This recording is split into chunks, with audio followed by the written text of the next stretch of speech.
Keinginan Ketua Badan Kehormatan sebagai salah satu alat kelengkapan DPRD Banjarmasin untuk melaksanakan tugas wan fungsinya guna mewujudkan pemerintahan yang barasih serta bisa menjalankan fungsi wan tugasnya lebih baik lagi, terutama wayah rapat paripurna nang sebagian waktu masih molor atau kada sesuai dengan waktu nang dijadwalkan.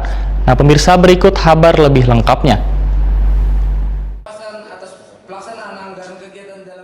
Keinginan Ketua Badan Kehormatan Abdul Gais sebagai salah satu alat kelengkapan DPRD Banjarmasin untuk melaksanakan tugas wan fungsinya guna mewujudkan pemerintahan nang barasih serta menjalankan fungsi wan tugasnya lebih baik lagi, terutama wayah rapat paripurna nang sebagian waktu masih molor atau kada sesuai dengan waktu nang dijadwalkan, mendapat tanggapan dari unsur pimpinan wakil rakyat di gedung DPRD Banjarmasin. Wakil Ketua DPRD Banjarmasin, Matnor Ali F, Wetakoni Prima TV jelang tengah hari Rabu 6 Januari 2021 menyambut baik keinginan supaya rapat paripurna sesuai dengan waktu yang telah ditentukan, asalkan dibarengi dengan keinginan bersama anggota dewan lainnya. Karena molornya jadwal rapat paripurna tersebut terkadang berasal dari sebagian anggotanya yang masih belum masuk ke ruangan rapat, tetapi mereka berada di ruangan komisi. Sehingga kedepannya sesuai dengan rapat unsur pimpinan, maka nantinya akan ada petugas nang diambil dari Nanang Wan Galuh Banjar nang memiliki tugas untuk meminta atau mengajak anggota dewan untuk masuk ke ruang rapat agar rapat bisa sesuai dengan jadwal nang sudah ditentukan. Namun politisi Partai Golkar ini pun kada seberataannya menyalahkan anggota dewan nang terlambat masuk ke ruangan rapat. Namun terkadang dikarenakan dari unsur pimpinan di pemerintah kota Jawa terlambat berhadir.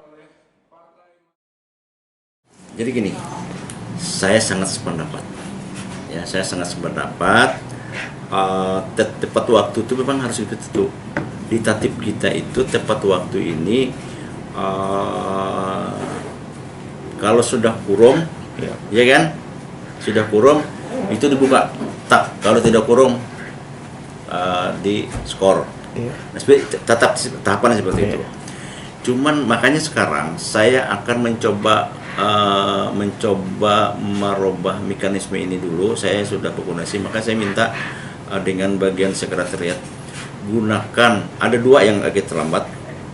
Yang pertama, anggotanya yang malas naik ke atas, ya kalau yang kedua kita harus menunggu biasanya pimpinan. Nah, kalau saya sebagai wakil standby misalnya, tapi saya harus menunggu ketua misalnya. Kadang-kadang ketua yang harus kita tunggu misalnya, seperti kemarin kan. Atau mungkin dari sebelah apalah. Nah, atau mungkin dari sebelah yang harus menunggu. Nah, hal yang kini sesuai dengan tatip sebenarnya, kalau semua komponennya sudah lengkap, ya kan, anggota lengkap, pimpinan lengkap, ya dibuka. Ya, sesuai dengan ketentuan tatip ini kita sudah kurung ini ya kan, ya kita terbuka. Berhubung kita masih menunggu, saudara, Pak, itu sebenarnya terpukul saudara wali kota. Kalau jadi dudi-dudinya kada ada harapan lagi. Kelambat gitu satu. Matnor Ali F berharap kedepannya molornya waktu pelaksanaan rapat paripurna ini kada terjadi lagi sehingga bisa berjalan dengan baik.